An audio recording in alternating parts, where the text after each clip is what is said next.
Assalamualaikum warahmatullahi wabarakatuh, sahabat yang berbahagia. Sekarang saya berada di Masjid Mataram.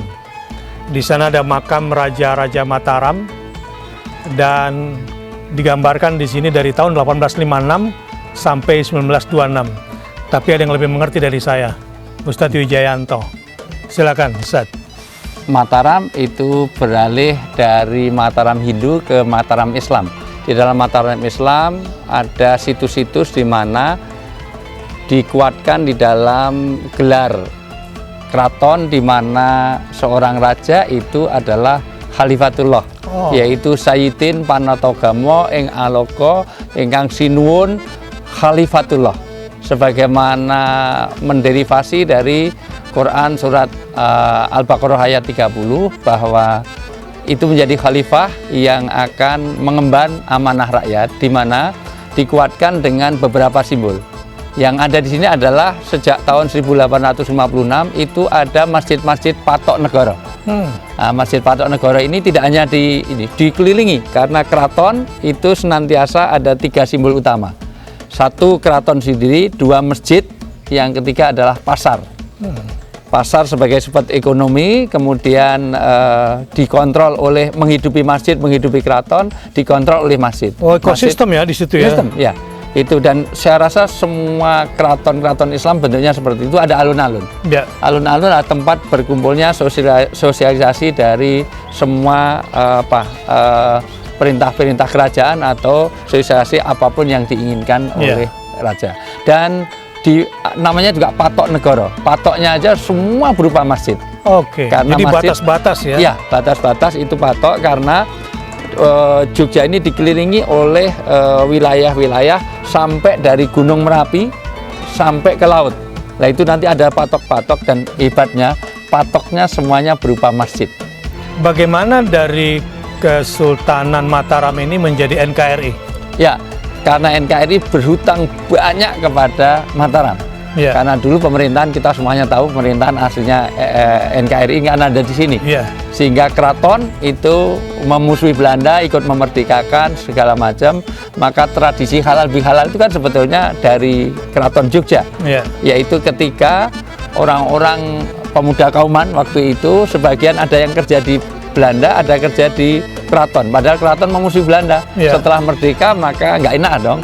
Ini antara cebong, kampret, antara 01, 02 kan jadi gak nyaman. Nah, maka ya sudah, hari ini halal bihalal. Itulah maka Kiai Haji Ahmad Dahlan menginisiasi, sudah ini saling menghalalkan. Maka dari situ tradisi itu. Dari sisi ini sebetulnya penting untuk Ustadz Bahtiar Nasir, karena ini tradisi yang luar biasa. Ini ada logo untuk mengakomodir bahwa tahta untuk rakyat. Makanya bentuknya adalah simbolnya. Ya, simbolnya tidak selalu mengerucut ke atas, artinya dari atas itu untuk ke bawah, payung, memayungi rakyat.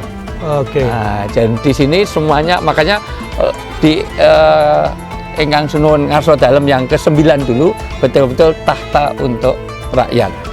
Sehingga sering sekali itu banyak ibu-ibu di pasar dulu itu nggak ngerti bahwa dagangan itu tahu-tahu diberhenti mobil, terus diangkut dikasih tumpangan gratis, nggak mau dikasih bayar, ternyata si Ingkang Sunuwun.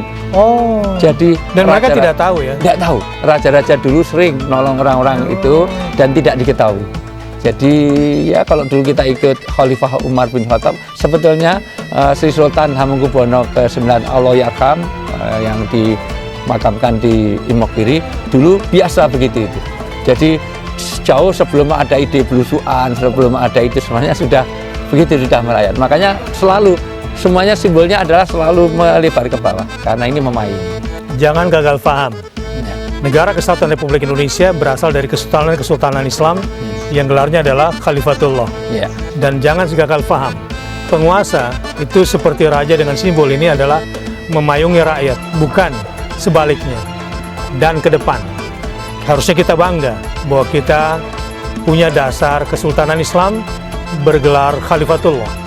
Dan ini adalah warisan budaya yang harus kita rawat, dan inilah kearifan lokal asli Indonesia.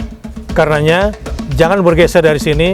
Insya Allah Allah akan meridhoi kita. Jadi untuk generasi saat ini kira-kira pesannya apa, Ustadz Wijayanto, terkait dengan kondisi terakhir ini? Ya, paling tidak bahwa ya orang baik itu kan dia paham tentang agama, kaitannya dengan qalbun mu'allaqun alal masajid, karena dulu keraton itu selalu dimanapun sebetulnya, sebenarnya tidak hanya di Indonesia. Kita lihat di Mesir saja ada kerajaan, ada Masjid Husain di Khan Khalili, ada pasarnya, ada semuanya. Jadi antara pasar, masjid, jadi kegiatan apapun di dalam duniawi itu kan filosofinya kayak sholat Jum'ah itu.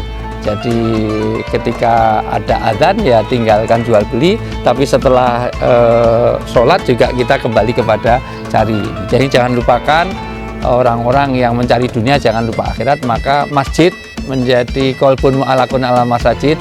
Masih teman-teman, jangan, masjid adalah simbol agama, tentu kemuliaan kita karena agama itu sendiri, maka jangan tinggalkan itu satu.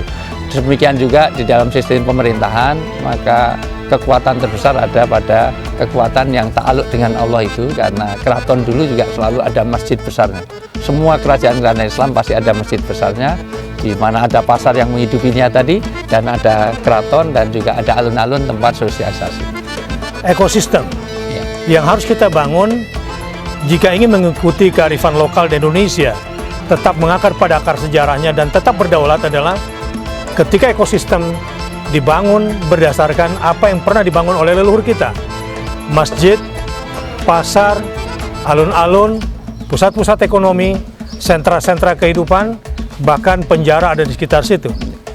Ini semua dalam rangka membangun sistem sosial yang benar berdasarkan warisan leluhur. Sekarang bagaimana dengan ekosistem yang kita bangun? Jangan malu dan jangan takut untuk kembali kepada dasar kearifan lokal kita semua. Terima kasih Ustadz Wijayanto atas ilmunya dan informasinya. Wassalamualaikum warahmatullahi wabarakatuh.